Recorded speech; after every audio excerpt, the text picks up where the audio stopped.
What's up, YouTube? It is your boy Sanchez405 coming at you. It is on the warpath, y'all. I am so sorry. I have not been here through the early part of January into this later portion of the month. As you can see, the war room, y'all, it got an upgrade. I moved, and I was in the middle of a move throughout all this shaking and baking and everything that's happened. But I caught up. I was on top of everything in my research, and I'm ready for you. I'm ready to tell you what I think. First of all, first and foremost, got to thank Sean McVay, who was named the head coach of the not the Washington Redskins, but of the LA Rams. This guy, a young guy, smart, charismatic, popular with his players. Deshaun Jackson gave him kudos. Kirk Cousins as well, loved the guy. And Kirk Cousins has to thank this man for a lot of his development as well over the last 2 seasons, putting together the top 2 passing seasons ever in Redskins history. Thanks to Sean McVay and Jay Gruden, of course. But it's going to be a tough task what McVay's going into. He's got some weapons over there. And we will see him this season. We will go to the Coliseum to play the Rams in a regular season matchup. Date to be determined. But he's got Todd Gurley, Jared Goff. He's charged with developing, and we'll see how he does. I wish nothing but the best for him. His play calling at times a little suspect. Lacked a little bit of the power. Didn't have a lot of runs in there when it seemed like it was necessary. It was a lot of pass, instead of puffing and puffing. And by puffing, I mean running the ball, not smoking them joints. But anyway, the man to succeed Sean McVay is 30 years his senior, 60-year-old Matt Cavanaugh. He was the quarterback's coach here in Washington for the last 2 years, and he got the promotion.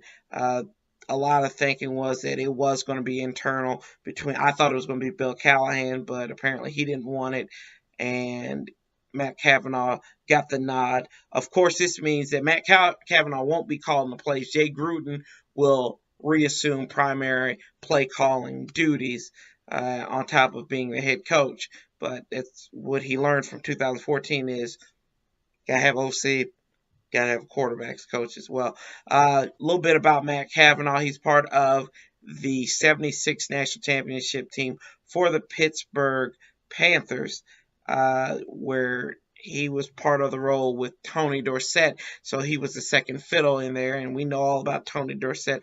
Played 13 years in the NFL, New England, San Francisco, part of the Eagles and the Giants, so we saw him in the NFC East. And one thing I can say, the man somehow attracts Super Bowl rings. 2 as a player, Super Bowl 19 with San Francisco. That's when they beat Dan Marino and that high-powered offense, and then also the wide right game when he was with the Giants. Scott Norwood missing that field goal with the Bills. He's coached for 6 teams in the NFL. He was in Arizona, San Fran, Baltimore. He won another championship. He was the OC under Brian Billick in 2000 when they won it all, and he's got an impressive resume. And then he kind of tapered off here. He went back to his alma mater to be the OC and the quarterback's coach, and then came back with the Jets, charged with the failed project known as Mark Sanchez, and then went to Chicago under Mark Trestman, which that was a disaster to begin with because Jay Cutler is sorry. That's basically what it is. But I did do some research on Matt Cavanaugh. The numbers aren't good with him as offensive coordinator. Very middle of the pack, below average. Just looking at some of these stats here, when he was in Chicago, his first 2 years back in the 90s, 17 in yards, 28 in points. His first season, 21 in yards his second season, and 25th in points. So not a lot of impressive stuff for him in that regard. And also he was under Brian Billick going forward when he came back 2 years later as an offensive coordinator. So he was just in charge of running the day-to-day operations on the offensive side of the ball. But Brian Billick, kind of like what Jay Gruden is now, running that side of the ball. And I hope Matt Cavanaugh, I like Matt Cavanaugh. I think he has a lot of experience. I think he did get some duds there. Mark Sanchez was a dud. And Jay Cutler, he's a dud as well. And you can't really teach old punk new tricks in that regard with Jay Cutler. So, do I like the move? I mean, it's just like where I just live around here in the rural sticks of Virginia. We opened up a Bojangles, and I've been to Bojangles a couple of times before in my lifetime. And I'm like, had better, had worse, seen better, seen worse. And I mean, I don't think he's at to the level of a Sean McVay, but familiarity breeds success, and this may be a ploy to bring Kirk Cousins back, and I'll get into that a little bit later in this video. But to relieve Matt Cavanaugh, they went out and got a former 2008 draft pick of the New England Patriots in Kevin O'Connell. He was in New England. He played for the Lions, the Jets, the Dolphins, and San Diego. Really didn't have too many numbers to speak of. He was a standout at San Diego State. And I don't like this hire just for, I guess, trends. The last 2 years he's been a quarterback's coach in Cleveland and in San Francisco. And what happened to those coaches in consecutive years? Last year, Mike Pettin was fired. This year, Chip Kelly was fired. So what is this saying about Jay Gruden's future? And I think when I get into the defensive side of the ball, it's going to be a little bit more telling of what is to come and how the Skins feel like they're going to move forward with Jay Gruden as the head man. But Kevin O'Connell, hopefully he can mesh with Kirk Cousins if Kirk Cousins comes back, or whoever's the quarterback coming up here in the next 2017 season here. But to the defensive side of the ball, and y'all, I tell you what, I have never, ever seen so many interviews for a defense coordinator. I thought Jay Gruden was Donald Trump for a second, vetting to get a Secretary of State. As many people as he went through, some of that Mike Pettin had some okay years. He was kind of he was in the vein of Matt Cavanaugh. He was a defensive coordinator under a defensive coach in New York for a while. He ran the Bills defense for a year. Gus Bradley, that was the guy I wanted. It was signaling, I think, the end of the 34 defense. That's what they were kind of looking at there. I don't think he was going to coach a 34 defense. All his defenses, Seattle, Jacksonville, those guys have been 43s. Rob Ryan was the weirdest thing I'd ever seen. Rob Ryan, the Redskins are the reason he lost a job the last 2 times before this Buffalo gig. In 2012, after the Dallas game, he was fired. We won the division. And then also in 2015, after the New Orleans Saints game, when we beat the holy piss out of them. And then they had some other guys in there as well. Not really highlighting all of them, but it was just so much. But came to all this, went out, outsourced the search and everything, all to stay in the house. All to stay in the house. It looks like you lost your keys and you found them. You had to go everywhere. You had to go back to mama's house, had to go back to the grocery store, and just to find your keys were right there. They decide to hire former Redskin, former defense coordinator for Indianapolis, for San Diego, and San Francisco, Greg Minuski. He was the outside linebackers coach this year. Didn't get that much out of Preston Smith, but Ryan Kerrigan had a good year.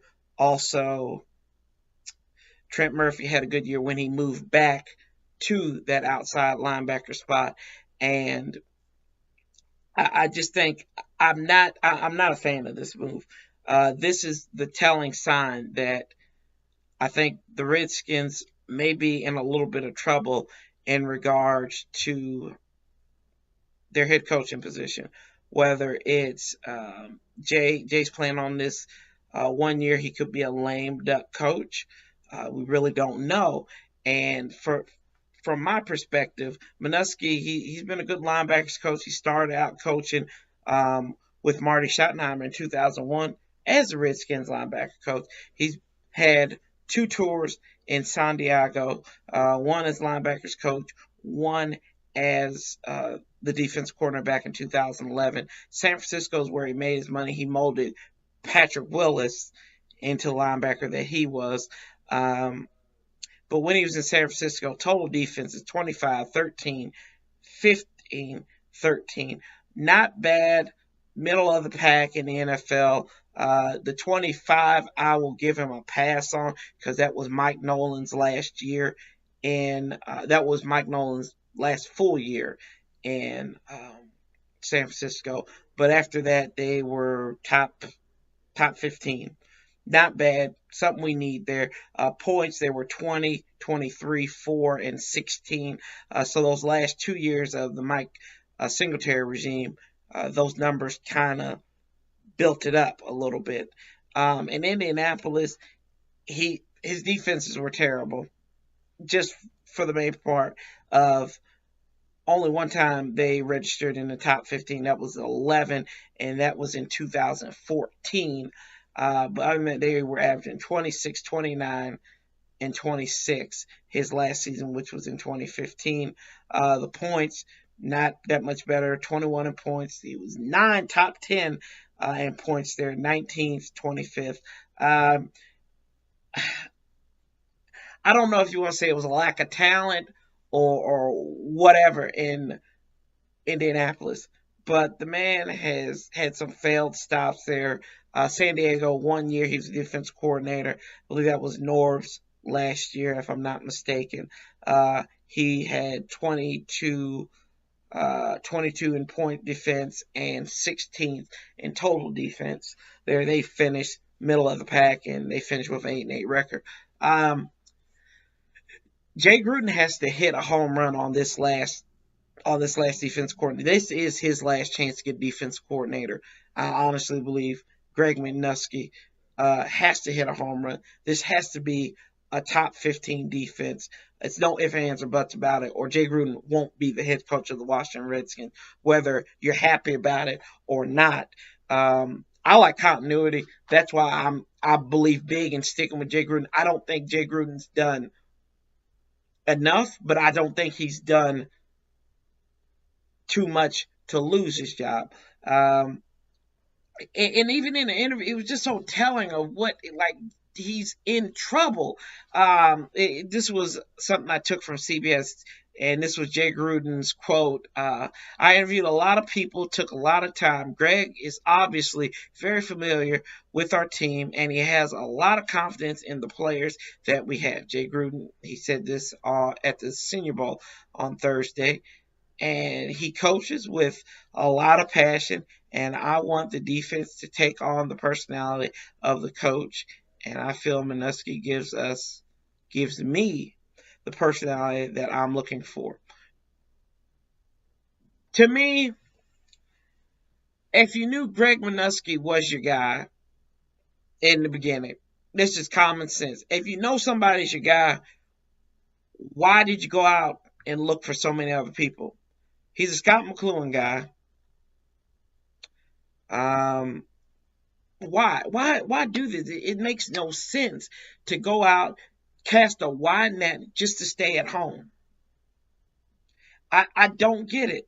And this just tells me that this could be a bad season, just the way the leadership is forming here in Washington. One move, and I'll get back to Minuski here in a second, is that I liked was Jim Tom Sula coming in as defensive line coach, because if we knew anything was softer than a 5-year-old Dookie, it was the fact that this defensive line was piss poor.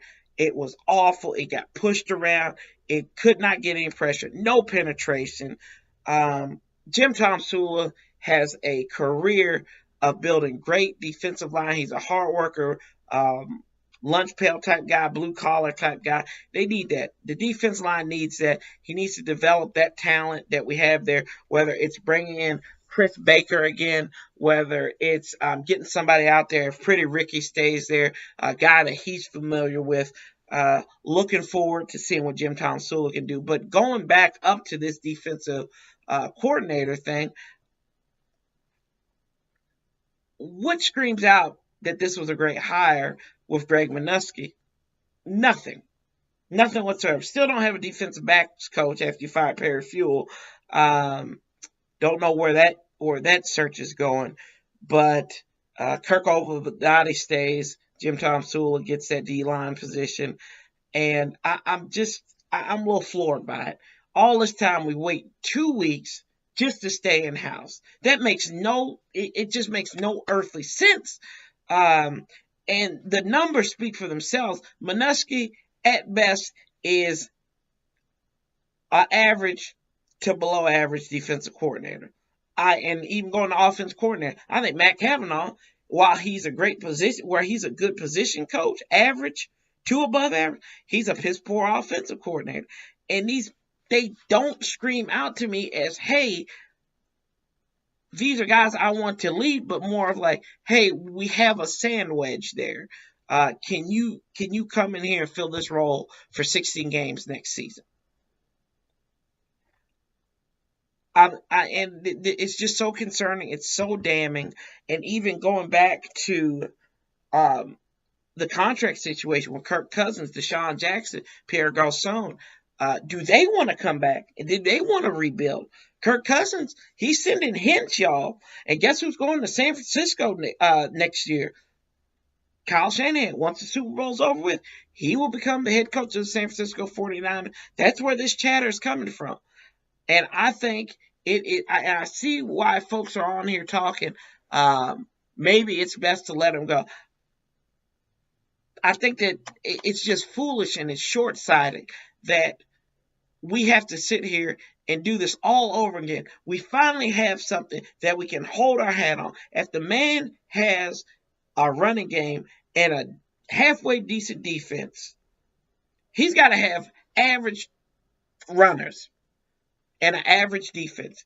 I think he could do wonders. But he had below average help there. And sometimes he had to put the whole team on his back. While that is not, I'm not saying he's an elite quarterback. That's a sign of an elite quarterback. Kirk Cousins is an average to above average quarterback. And you don't get those that often here. Whether you're looking at Andy Dalton, I don't think he's elite, but he gets the job done. And he's been efficient outside of this year for Cincinnati. Phillip Rivers, he's an efficient quarterback. He puts up prolific numbers. But he hasn't won anything. That's what I mean. I would consider Kirk Cousins in that vein. Even with a Tony Romo, who, we talk bad about Tony Romo, but the man is efficient. While he's efficient in throwing picks, sometimes he got the job done. He got Dallas in positions to win ball games in the regular season. Kirk Cousins is still lacking that clutch gene, which was all present there against the Giants. But you have to give him a shot. I really do. I think we need to pay this man. Pay the man his money, or you'll let it go away. Kirk Cousins is like that girlfriend that you have, or that, ladies, that boyfriend that you have. It's like they were a nice person. They didn't look the best. They didn't have the best habits. And then you look at them, then they'll be with another person. And you look at them and they're succeeding. They're doing great things. They got family. They got kids. And then you're stuck over here with your raggedy ass bus. So and that's my personal opinion. That's how I feel about it. I think we need to pay this man. But overall, with the coaching search, with the coaching staff, just going back to it, I would give this recruitment process a D-. And y'all, I really want you to debate with me on this subject, please put in the comments. I'm back, y'all. I'm so sorry. And I always say I love you guys so much. I appreciate the love, the support that I've gotten from you. We've got some big things coming up here. Talking to some YouTube creators here with the Redskins about collaborating. So fans getting together talking about the burgundy and gold, y'all. They ain't nothing better than that. Especially with our team not in the playoffs. I know we were happy to see Dallas off, but I don't give a damn about Dallas. We need to get to that point where we're in there and people talking about us and people hating on us about being in the playoffs. So got a lot of work to do. The draft is coming up. The Senior Bowl is coming up. I'm doing my research. I'm going to be back here. When there's breaking news, y'all, I will be back here. Whether it's a video on my cell phone or it's a sit-down video right here, I'm going to be here for you guys. I'm sorry. It's not an excuse, but it was a lot going on in life, especially with it being the beginning of the year where I work at. I deal with small business owners and they have been racking my brain. I've been up from 6 a.m., not going to bed until midnight sometimes. So that's why I haven't been here. But I was able to get away on this Saturday. I hope you enjoy it. Tell your friends about me. And watch other guys. Burgundy Fly guy, you got to watch him. You got to watch B Militant on there. Those guys are great. Education. That is basically what it is there. Educating you in the Washington Redskins. That's what we all do here. We band together, and we're gonna see some big things. Also, don't forget to watch Amir as well. Well, not watch Amir, but go visit his blog. I know he's got some good things over there as well too. And it's Hail to the Redskins. 559. Amir, if I said that wrong, correct me at the end of this. But I'm back. Shout out to Chop Shop for reaching out to me as well. Appreciate it, man. I'm back. And I love you guys. Love, peace, and hell. And as always, y'all, I'll be talking to you real soon. Sanchez 405. I'm out, y'all.